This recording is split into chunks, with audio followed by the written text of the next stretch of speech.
Faraz Baya, good morning. Tell me what developments happened on Friday after our market closed due to which this kind of panic is increasing. Good morning, Ashish. And when a cyclone comes in any country, the weather department of that country gives it a name. Wall Street is also surrounded by a similar cyclone whose name is tariff. And there is chaos in the entire market regarding that tariff. And not only in Wall Street, but if you look at the markets all over the world, whether it is Asia or Europe, there is chaos in the markets everywhere.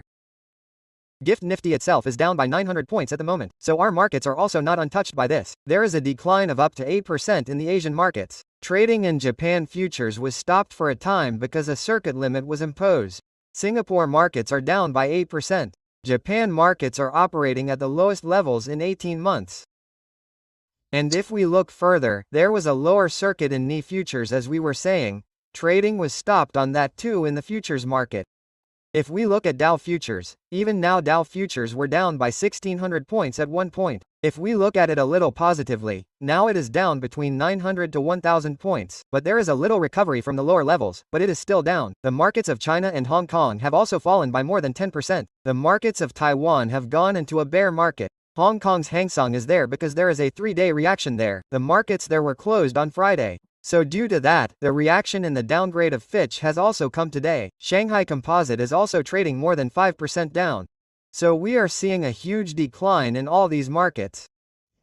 If we look further, we have seen the biggest decline on Wall Street after COVID.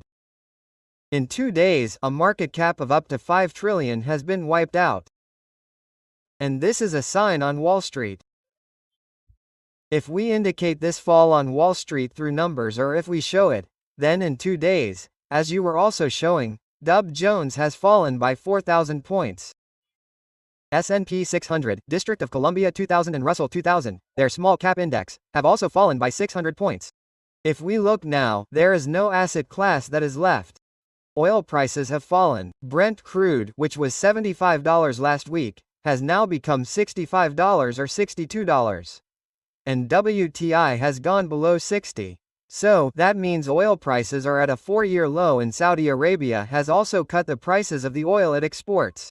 Hence, we are seeing a fall in Brent prices even today. After a fall of 6.5% on Thursday and Friday, Brent is witnessing a fall of about 3% today. So, apart from the 34% retaliatory tariff announced by China, they have taken several other steps. One of them is that they have banned the export of 7 rare earth minerals. These rare earth minerals are those which are very useful for the medical fraternity in the US. These tariffs will be implemented from April 10th. Apart from the export of these rare earth minerals, anti-dumping investigation will be conducted on the CT-X-ray tubes coming from the US and India. This is a step taken there. There are 2 such companies in the USA from where poultry products are purchased, and a ban has been imposed on them. There are 11 such defense companies which have been put in the list of non-reliable entities. Export controls have been imposed on 16 companies, and import of sorghum, which is imported from the US, has also been banned. Now Donald Trump has said that China has taken a wrong step. They will have to pay the price for this. The TikTok deal has also not happened because of this step. And apart from that, Donald Trump told reporters today that we do not want the market to fall, but sometimes bitter medicine has to be taken to improve the situation. This was said by Donald Trump, and until this issue of trade deficit is not resolved, I will not do any deal with China. This was said by Donald Trump. Regarding pharma, he had also given a statement on Friday that the tariffs that will be imposed will be like you have never seen before. Hence, pharma shares fell on Friday. There may be pressure on them even today. And targeting Jerome Powell, Donald Trump said that this is the right time to cut rates. You should stop doing politics on this. But in response, Jerome Powell said that due to your policies, there will be a slowdown in growth. Inflation will increase, and it would be too early to say anything on monetary policy at this time. Jerome Powell has given this reply to Donald Trump by hitting back. A good data came out on Friday. It was of non-farm sales, which was much better than the estimates. If you look at it, whenever such data comes, the sentiment improves a bit. The number of 28,000 rupees came while the estimates were of 1.5 lakhs. But at that time there was so much speculation about the tariff that all this got overshadowed. But a slight increase was seen in the unemployment rate, and the 10-year yield, which had once gone up to 5%, has now fallen below 4%, so there is a need to keep an eye on that as well. So all these developments have happened. China attacked, Trump attacked. China retaliated, and there is chaos in the market. So brother, this is the headache of the world. Except for Mr. Trump, everyone believes that the US economy is going to face a lot of problems.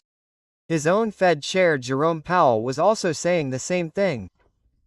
In his speech on Friday evening, Mr. Trump is saying, "Don't play politics, remove the fear." Isn't it? Such statements are coming, but the US economy is going to suffer a lot and everyone has to bear the brunt of it. Well, the American markets, the bear fuzz in DC, have already corrected 23% from the Friday close high. S&P, in my opinion, had corrected from 17% high. If this future is correct, then perhaps we will be seen going into the bear market treasury here too. This is the US market for you. Well, I was reading many views. Bhai Sahib was saying that it is possible that the US markets are technically oversold. But brother, everyone says that the valuations are still not comfortable for the US markets. Despite such a decline.